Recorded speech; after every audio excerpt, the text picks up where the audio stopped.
सायली की तबीयत दिन प्रतिदिन बद से बदतर होती जा रही है, लेकिन घर वालों को तो उसकी कोई फिक्र ही नहीं है। किसी को खाना चाहिए तो किसी को बेड पर सोना है, कोई सायली को जमीन पे सुला रहा है तो कोई उसे खाने के नाम पे सिर्फ और सिर्फ ताने दे रहा है, जिसमें सबसे आगे नाम आता है रेणुका और रोशनी का। इन दोनों ने सायली के साथ कुछ ऐसा किया जो सुन के आपका भी दिल दहल जाएगा। आप भी कहोगे कि इन दोनों में इंसानियत नहीं है। आखिर इन्होंने ऐसा क्या किया, यही हम जानेंगे आज के एपिसोड में। तो बिना किसी वक्त गवाए चलिए उड़ने की आशा के लेटेस्ट एपिसोड का रिकैप टेलीविजन से भी पहले शुरू करते हैं। एपिसोड की स्टार्टिंग में हम देखते हैं कि सचिन सीधे परेश के कमरे में आता है और वहाँ पर चटाई बिछाने लगता है। उसी वक्त परेश कहता है कि सचिन तू चटाई क्यों बिछा रहा है, इधर बेड पे आके सोना। सचिन कहता है कि बाबा मैं चटाई मेरे लिए नहीं बिछा रहा हूँ, मैं चटाई बिछा रहा हूँ तेजस के लिए, क्योंकि वह खजूर बहुत एसी कर रहा था ना। इस कमरे में एसी भी है लेकिन उसको चटाई के साथ सोना पड़ेगा। चटाई और एसी का एकदम खतरनाक कॉम्बिनेशन होता है बाबा, मस्त ठंडक ही ठंडक मिलती है। उसी वक्त वहाँ पर आ जाता है तेजस। तेजस सचिन को चटाई बिछाता हुआ देखता है और कहता है कि वाह सचिन तो अपनी औकात में आ गया, चल बहुत बढ़िया तूने चटाई बिछाई है, अब चुपचाप सो जाना, डिस्टर्ब मत करना, कल मुझे काम पे जाना है। सचिन कहता है कि सब कुछ पालो लेकिन ऐसे बड़े बड़े ख्वाब मत पालो, ये चटाई मैंने तेरे लिए बिछाई है, तू सोएगा यहाँ पे।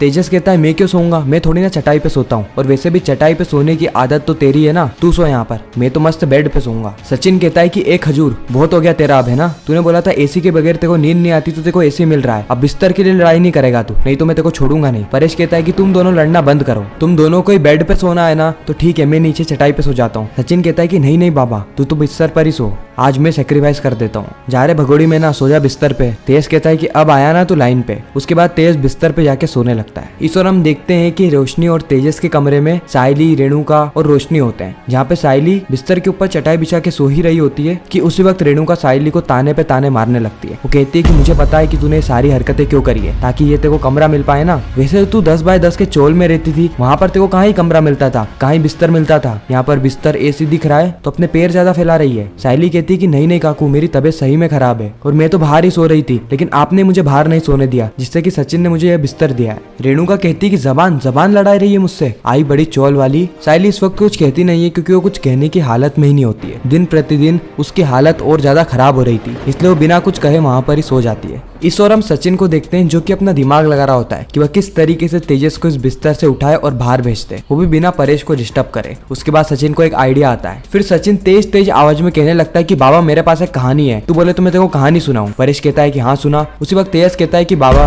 सबसे पहले तो आप मुझे सोने दो, क्योंकि अगर मैं सोऊंगा नहीं तो कल उठूंगा नहीं तो मैं दुकान कैसे खोलूंगा, और दुकान नहीं खोलूंगा तो रोशनी के बाबा का पैसा डूब जाएगा ना। सचिन कहता है कि अगर ऐसा है ना तो बाहर जाके सो जा। तेज कहता है कि मैं क्यों जाऊं बाहर। परेश कहता है कि सब चुपचाप सो जाओ, कोई किसी को कोई कहानी नहीं सुनाएगा। लेकिन फिर भी सचिन कहानी सुनाने लगता है, वो भी तीखी आवाज में। तेजस इन चीजों से बहुत ज्यादा इरिटेट हो जाता है। वो बार बार सचिन को कहता है कि सचिन मुझे सोने दे, लेकिन सचिन एक के बाद एक अलग अलग कहानियां सुनाने लगता है, जिसके अंदर वो कहीं ना कहीं तेजस का ही जिक्र करता है, 27 लाख रुपए का जिक्र करता है और इसके पार्क में बैठने का जिक्र करता है, और तेज को पूरी तरीके से परेशान कर देता है। तेज बहुत कोशिश कर रहा था कि उसे नींद आ जाए, लेकिन सचिन की बकबक रुकी नहीं रही थी, जिससे कि वो सचिन से परेशान होकर अपना तकिया और अपना कंबल लेके कमरे से बाहर चला जाता है। सचिन कहता है कि अब आया ना लाइन पे। उसके बाद सचिन अपना तकिया और अपना कंबल लेके मस्त बेड पे सो जाता है। इस और हम देखते हैं कि जैसे ही रोशनी कमरे में आती है, सायली उस वक्त तक बिस्तर पे सो रही होती है। रोशनी काकू से कहती है कि काकू ये सायली तो सो ही गई, मैं कहाँ सोऊंगी, जमीन पर। रेणुका कहती है कि क्या कर सकते हैं रोशनी, ये चोल वाले होते ही ऐसे हैं, इनको जहाँ जगह मिल जाती है ना वहाँ पे पैर फंसार के बैठ जाते हैं। अब देखो ना, इसे पता है कि तुम्हें बिस्तर पे सोने की आदत है, तुम इतने रईस खानदान से आती हो, लेकिन फिर भी ये यहाँ पर सो गई, क्योंकि इसको तो चोल में ऐसा बिस्तर मिलता नहीं था ना, चाहे बीमार हो या कुछ भी हो, सोना जमीन पर ही पड़ता था। लेकिन यहाँ पर तो इसको इतनी सुविधा मिल रही है तो ये दूसरे का हक छीनेगी ना। और मुझे तो साफ पता है कि ये सारा नाटक आखिर क्यों कर रही है। ये सारा नाटक कर रही है ताकि इसको एक कमरा और ये बिस्तर मिल सके। ये और वो टैक्सी ड्राइवर, इन दोनों की मिली भगत है। ये दोनों यही चाहते हैं कि हम यहाँ पे परेशान होते रहे, तुम यहाँ पे परेशान होती रहो। वैसे भी मेरे तेज से जलते हैं ये दोनों। देखा ना वो सचिन ने कैसे टीवी वापस करवा दी।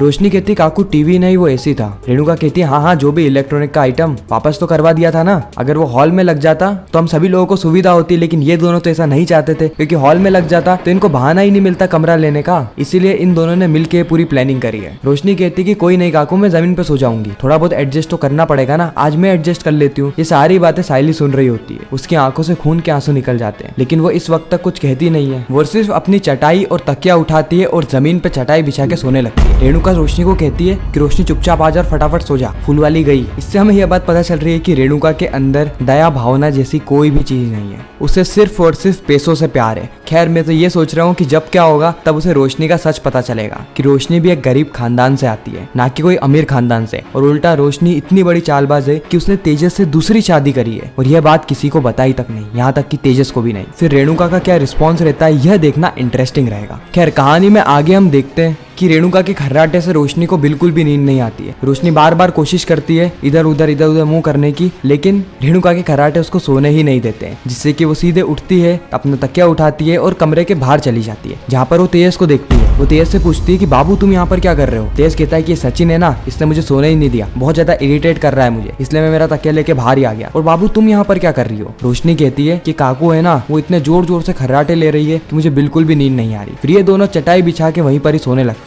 इस और हम तेजस को देखते हैं जिसको कि रात भर नींद नहीं आती है, वो इधर से उधर होने लगता है और एट द एंड सुबह हो ही जाती है। सुबह होते ही हम देखते हैं कि रेणुका सबसे पहले उठ जाती है, क्योंकि साइली की अभी भी तबीयत खराब होती है और साइली 1-2 घंटे लेट उठ के आती है। यह देख के रेणुका को बहुत ज्यादा गुस्सा आता है। रेणुका साइली से कहती है कि उठ गई महारानी। महारानी को तो कोई टेंशन ही नहीं है, मस्त एसी वाला कमरा मिल गया ना इनको। साइली रेणुका से कहती है कि सॉरी काकू, मेरी तबीयत कल खराब थी, मैंने आपको कहा था ना, उसके कारण मेरी आज नींद भी नहीं खुल पाई। रेणुका कहती है अच्छा नाटक मत कर फूलवाली, मुझे पता है कि तूने ये बुखार आने का नाटक क्यों किया। कल के दिन तो तेको दिन भर बुखार नहीं आया, दिन भर मस्त स्कूटी घुमाती रही, और जब तेको आई क्या जाना होता है तब भी तेको बुखार नहीं आता। अभी तो आज ही क्या भी गई थी तब भी तेको बुखार नहीं आया, लेकिन सब काम वाम खत्म करने के बाद जब सोने की बारी आई तो तेको चाहिए था एसी, इसलिए तूने बुखार आने का नाटक किया। सब समझती हूँ मैं तुम चोल वालों की हरकत है, चुपचाप जाके नाश्ता बना। साइली कहती है काकू आज मैं नाश्ता नहीं बना पाऊंगी, मैं ढंग से खड़े भी नहीं रह पा रही, तो इतनी देर में खड़े रह के नाश्ता कैसे बना पाऊंगी। रेणुका कहती है फिर एक और बहाना, चुपचाप जा और सभी के लिए नाश्ता बना। साइली कहती काकू मैंने कह दिया ना मैं नाश्ता नहीं बनाऊंगी, मतलब नाश्ता नहीं बनाऊंगी। जिसको भी नाश्ता खाना है वो खुद अपना बना सकता है, और एक ही दिन की तो बात है, वैसे भी रोज मैं ही तो नाश्ता बनाती हूँ। उसी वक्त वहाँ पर परेश आ जाता है। परेश कहता है कि घर में इतनी चिल्ला चोट क्यों हो रही है। उसी वक्त साइली पूरा ही किस्सा परेश को बताती है, जिससे कि परेश को भी बहुत ज्यादा गुस्सा आता है, लेकिन रेणुका परेश को भी चुप करवा देती है। तो धीरे धीरे करके घर के सभी लोग इकट्ठे हो जाते हैं, जहाँ पे तेजस कहता है क्या ही नाश्ता कहाँ है, हमें नाश्ता करके जाना है ना। रेणुका कहती है कि नाश्ता तो बनाया ही नहीं है इन महारानी ने। उसी वक्त परेश कहता है कि जिसको भी भूख लग रही है वो खुद जाए किचन में और अपना नाश्ता बनाए। यहाँ पर हम देखते हैं कि आकाश बहाने बना के वहाँ से निकल जाता है। उसी वक्त रिया कहती है कि मैंने शेफ से इसीलिए शादी करी क्योंकि मुझे कुकिंग नहीं आती। इतना कहकर रिया भी वहाँ से चली जाती है। तेजस और रोशनी का नंबर आता है, जहाँ पे तेजस और रोशनी भी बहाना बना के घर से निकल जाते हैं। सचिन कहता है कि देखा बाबा साइली नहीं रहेगी ना तो ये सब लोग भूखे ही चले जाएंगे, लेकिन खुद किचन में जाके खाना नहीं बनाएंगे। और मैं भी देखता हूँ कि साइली अब तेरे अलावा और किसके लिए खाना बनाती है। इतना कहकर सचिन साइली को तेजस के कमरे में ले जाता है और वहाँ पर लेटा देता है, लेकिन साइली बहुत ज्यादा उदास होती है। साइली कहती है कि लोगों के अंदर इंसानियत ही नहीं है। मैं ये सोचती थी कि अगर मैं सभी लोगों का काम करूंगी ना तो वो मुझे वैसी इज्जत देंगे, लेकिन उन्होंने तो मुझे नौकरानी ही समझ रखा है। सचिन कहता है कि यही तेरी गलती है साइली, तू सभी लोगों को अपने जैसा समझती है, लेकिन सब तेरे जैसे नहीं होते। ये सभी लोग मतलबी लोग हैं, मतलबी, इनके लिए कुछ भी मत करा कर। लेकिन इस वक्त तक साइली का दिल पूरी ही तरीके से टूट गया होता है। ऊपर से साइली की तबीयत और ज्यादा खराब हो जाती है। इसी के साथ इस एपिसोड का यहीं पर ही अंत होता है, इस सस्पेंस और ट्विस्ट के साथ कि आगे क्या होने वाला है। मैं मिलता हूँ आप सभी से किसी नेक्स्ट इंटरेस्टिंग वीडियो में, जब तक के लिए गुड बाय।